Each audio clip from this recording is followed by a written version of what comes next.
The New Patrol by Andy McNab, read by Jack Hawkins. Prologue.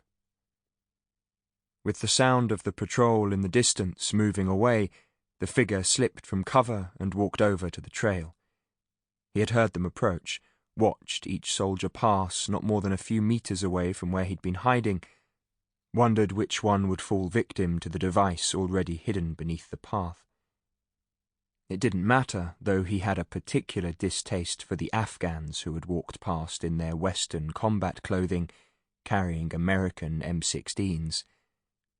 All he cared about was that one of them would step on it, and that would be that. Another dead enemy soldier.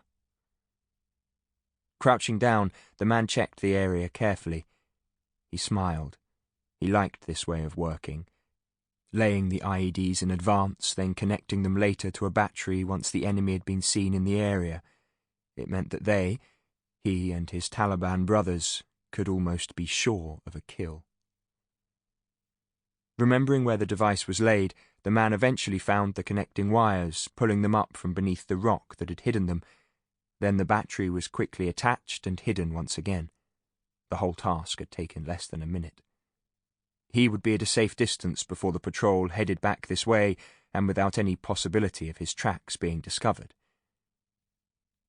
Carefully making his way back across the rough ground, the figure eventually came to a stop, dropping down behind a thick area of scrub, hidden in shadow under a collection of boulders. The sun slipped further on its arc towards the end of the day. The man heard the sound of the patrol coming back. In a few moments there would be one less enemy to worry about. A cold, grim smile spread across his face. Chapter 1. "Get this down your neck, Scott, you pasty-faced bastard!" Liam Scott, 18 years old, just back from his first tour in Afghanistan, had barely recovered from the night before. He turned towards Jason Finch, a Geordie born and bred, who was holding what looked like the devil's own drink, a glass filled with something thick and blood-red. Unsteady on his feet, Liam grabbed the glass-topped counter. The bar girl backed away, clearly concerned that whatever was in his stomach was about to go rapidly mobile. "My arm hurts," he said. He hadn't bothered to get changed, just had the shower in a can, courtesy of a hefty all-over blast of body spray. "What did you expect?" said Jason, standing at the bar like it had been built just for him. "Tattoos don't usually tickle." Liam snapped round. "What?" Jason reached over and rolled up the sleeve of Liam's right arm. Under a large patch of cling film, stuck to the arm with tape, was a greasy mess of white and pink covering a tattoo. "I didn't—" "Well, all that ink says you did," grinned Jason. "Gleaming, mate."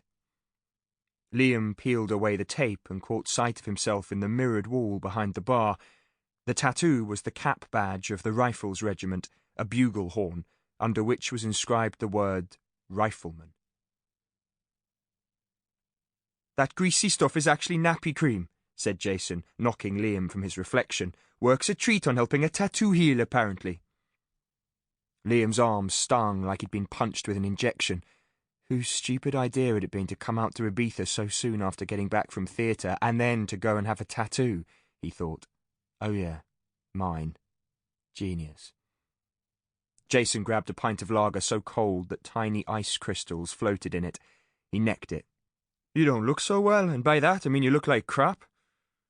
"Cheers, Finch," Liam replied, eyes open to stare bleary-eyed at his companion. "You always were a bastard." "Shut your face, man," said Finch, his thick Geordie accent cutting easily through the hum and buzz of the bar.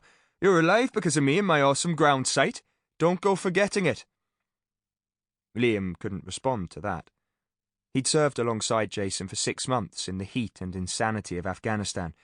It had been the most exciting, dangerous, terrifying, and fantastic time of his life.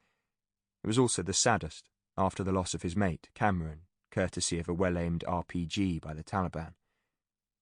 Ground sight was a term all soldiers used for keeping a keen eye ahead for anything unusual, and that anything could range from an oddly scraped patch of ground to grass bent the wrong way. Jason's ground sight was almost supernatural. Everyone, including Liam, had Sample complete. Ready to continue?